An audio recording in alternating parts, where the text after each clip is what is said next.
Hey, this is Greg McAfee, and welcome to the Greg McAfee Show. Now let's get started.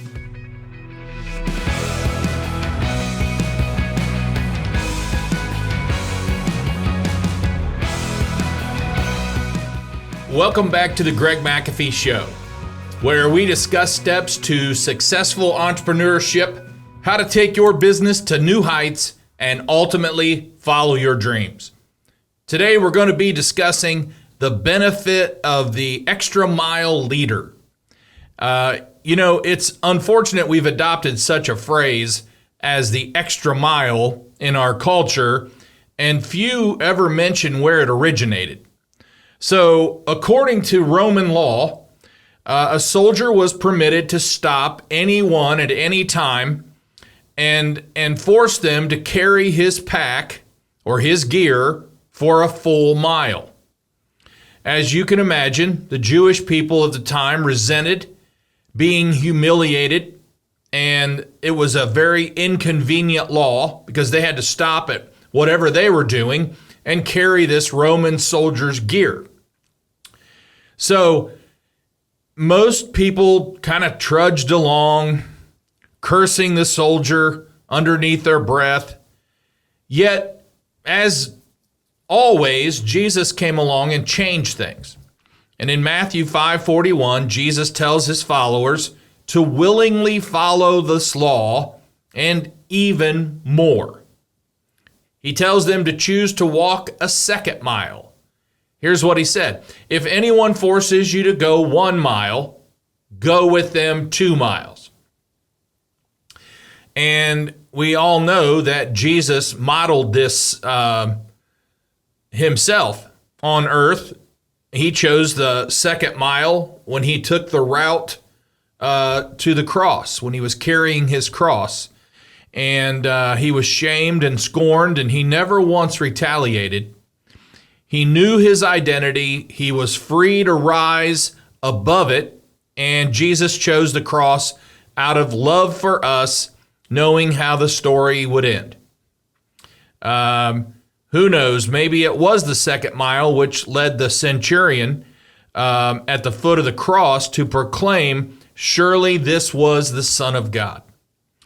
Now, what if we began to be people who chose the second and maybe even the third or the fourth or the fifth extra mile?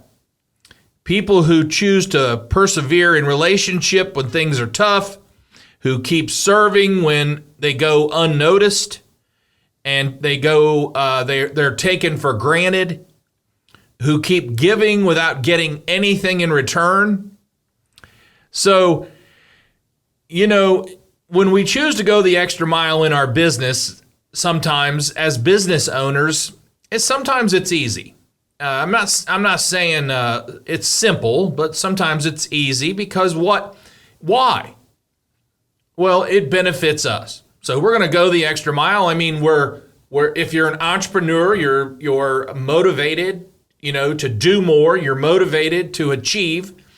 So going the extra mile sometimes, if it only benefits us, isn't really going the extra mile. Okay? When Jesus told those to go the extra mile, he knew it wasn't going to be easy. They didn't even like to do 1 mile besides 2. So, what happens if we choose to go above and beyond, even if it costs us something? Now, that's when going the extra mile is really going the extra mile. But the process of going the extra mile begins with intentionality. Intentionality. I'll say it right. There is 5,280 feet in a mile. And every step beyond that 5,280 feet means that you have uncompromising standards, empowering values, which basically will distinguish you from the ordinary, which we're going to talk more about the ordinary, especially when it comes to our competition. It all starts with a thought. I mean, your business started with a thought. We've talked about this before. It was a thought, not a dream. It was a thought. I think I want my own business one day. I want my own business one day. I'm going to open up my own business one day. So it starts with a thought. And then you think it fully through so that you then reach a decision to do so. Once you have your decision, then you take action to turn that decision into a reality. If you continually take action based on intentional decisions, you'll begin to form a habit. Finally, once others start to notice your habit, you'll realize that you've just developed a character trait. Okay? But it all starts with a thought. When people know you're a person who will go the extra mile on their behalf, okay? Because as leaders, that's really what we're talking about today, is going the extra mile on someone else's behalf. That Jesus went the extra mile to the cross for all of us. He died for us. If you've ever read what it's like to be crucified on a cross, I guarantee you he didn't go there for himself. Okay, so when people know that you're a person that will go the extra mile on their behalf, you will suddenly become known as a very dependable person. And dependable people are invaluable in business. So, since it provides extra assurance that the job will be done right the first time, we're depending on that. So, what does a extra mile leader look like, and what are the benefits of being an extra mile leader? And I don't necessarily think we do the extra mile for benefits, but benefits do come when you're an extra mile leader, okay? So number one, extra mile leaders serve people. We talk about that often. If you're not in business to serve people, you're in business for the wrong reasons, and you're probably going to fail. Because number one priority is to serve people. And serving people is your team, your customers, your vendors, and your community. Okay, so extra mile leaders serve people. They develop creative ways to show their team, their customers, and their vendors that they matter. They identify people's needs and solve them, and they don't wait to be told or asked. They just do it. And here's three questions for you. What does my team need to succeed and enjoy working for me?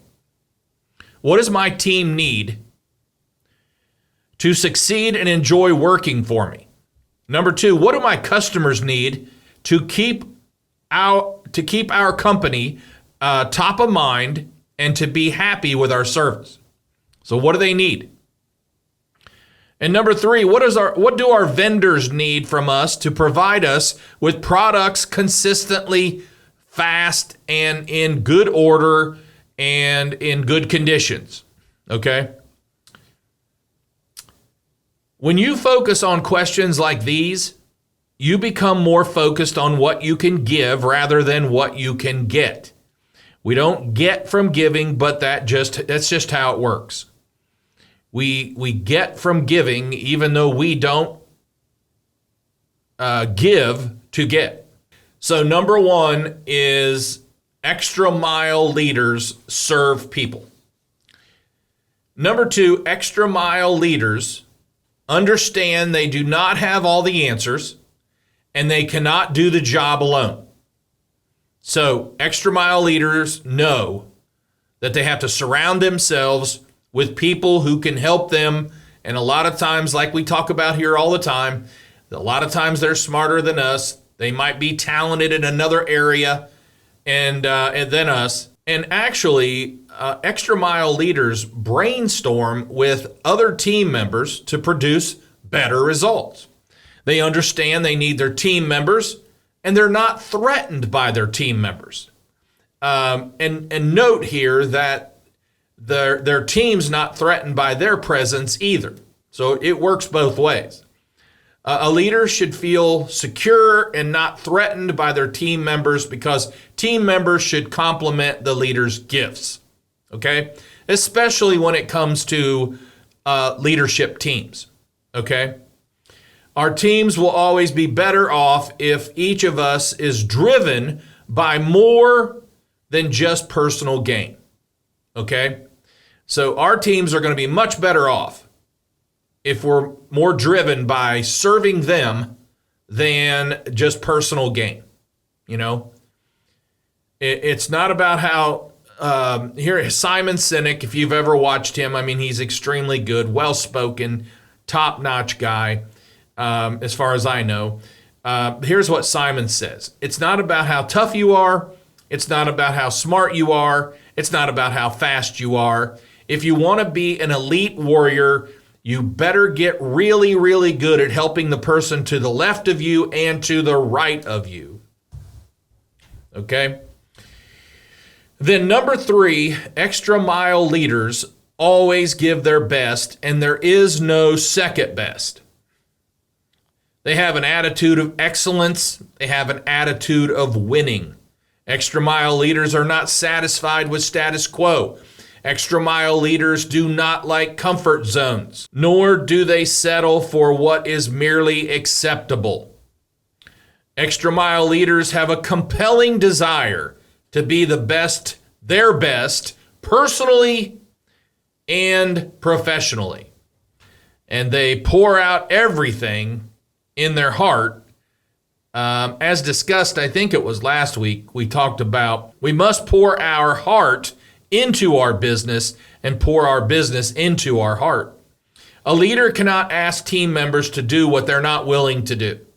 And I thought about that as I was writing this, because, you know, years and years ago, when I was out in the field with everyone, I mean, everyone knew that. Everyone on my team at that time knew that Greg will go down into a wet crawl space and lay and work. And Greg will go up in a 140 degree attic and run ductwork in the blown in type of extremely itchy insulation. And Greg will arrive at that job at 5 a.m. when needed, and Greg will always stay late until it's done. So everyone knew that. Now, as time goes on and Greg's out of the field, and you change, your team changes, and so on, then not everybody realizes that Greg will not expect anyone here to do what he's not willing to do. Now I have to tell people that. There are only a few people left on my team that truly know that, but now I have to tell people that. I'm not going to make you do anything that I'm not willing to do. But they're wondering, well, what's that mean? Okay, so you've got to be truthful. You've got to be transparent as a leader, and you've got to be real. You can't be fake. I don't say that just to say that. I say that because I mean it. So a leader cannot ask team members to do what they're not willing to do, and extra mile leaders have followers willing to set high standards, devotion to each other, and take charge, because that's what they see and that's what they do. Okay? And number 4, extra mile leaders don't expect favor in exchange for going the extra mile. So, like I said earlier, as leaders, not all leaders are extra mile leaders. There are some leaders that are maybe in it for the wrong reason, or got handed to them, and they really didn't want it, but they felt pressured to take it, and they're in business and they're running it, and they're basically doing well enough to get by, but there's nothing extra. It's easy to think that way, but if you do, you'll be disappointed. In other words, if you're constantly looking for something in return, when you're an extra mile leader, you're going to be extremely disappointed because that's not why we do them. We do them just because it's in our blood and we enjoy doing more. We're not doing it for any other reason. We hope the byproduct of it is successful for everyone. You know, I tell people all the time, you have the opportunity to make more money than you've ever made in your life. If you want it. If you want it. If you don't want it and you're satisfied with status quo and you're satisfied at this level of income, then I can't help you. Studies have shown, by the way, that humility is one of the most important characteristics of a successful leader.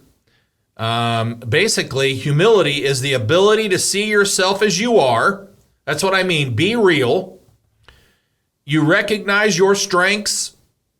You recognize your successes, but you also understand your weaknesses and your limitations, and you're not afraid to admit them. And you don't have to brag about what you're good at, because if you're really good at it, people will know. You know, your team's going to know, your customers are going to know because they're constantly buying from you. Your vendors know.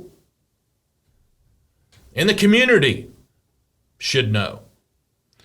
So when you're open and transparent, and it's not all about what do I get from this, it allows the group to mature together, your team, and find creative ways to discover and deliver the best performance expectations. That's what it does. See, it's all about the leader. It starts with the leader. When you're an extra mile leader, most people appreciate it. I'm not going to say everyone will, because there's going to be a handful of people that they're just there for a paycheck. And there's going to be a handful of customers that will complain about no matter how good you are. So you're not going to please everyone by being an extra mile leader. But for the most part, people appreciate it. And we can break that down into how does your team appreciate it? How does your customer appreciate it? How does your vendor appreciate it? Because as an extra mile leader, we pay our vendors early, not just on time. We pay them early. And they like that because not all vendors get paid, besides early. We take care of our customers. We go above and beyond to take care of our customers, and we do take care of our community. We offer a lot of different things in our community for the people, for children, etc. And lastly, number 5, extra mile leaders set themselves apart from their competitors. They are the ones leading the pack in their industry. They are the ones being copied off of. Extra mile leaders set the pace for quality. They set the pace for excellence. They set the pace for service. They are the innovative ones. They are not afraid to try something new in order to bring out a better result for someone else. And the benefits are great for them. Their company, their customer, their vendors, and their community. So out of all those, number 5 was my favorite. I wonder why. They just set themselves apart from their competitors and everyone else. Now, extra mile leaders, they just don't do what is required. They always go above and beyond. And unlike what most leaders do, great leaders go beyond expectation, and they go the extra mile, and they make things happen, and they have one of the leading companies in their territory, and they are not afraid to admit their weaknesses. They're not afraid to try something new and be wrong. They're always trying to achieve more, whether that means serving someone better or getting done quicker for the customer or whatever, answering a phone faster, who knows? Many things go into that. So great leaders go beyond expectations, and they always go the extra mile. And I challenge you, are you an extra mile leader? What are you doing different than your competition? What do you need to do different to be an extra mile leader? When you think that way, you will lead in your industry, in your territory. You'll be number one, and everyone else will be following you and copying off you. So just get ready and get used to it. Okay? All right. And as always, before we wrap up, if you're watching on YouTube, don't forget to like and subscribe below. And you can always support this podcast by rating and reviewing on iTunes or your preferred listening platform. Keep listening because I just enjoy challenging all of you and challenging myself as I put this together, challenging my team and everyone else around me. But don't forget to follow us on Instagram and Facebook at The Greg McAfee Show. No spaces, no underscores. Be sure to tune in next week as we again talk about how to improve yourself as a leader in business and how to improve your team, how to create more customers, and how to do more for your community. Thanks for listening, and as always, carry on and have a great day.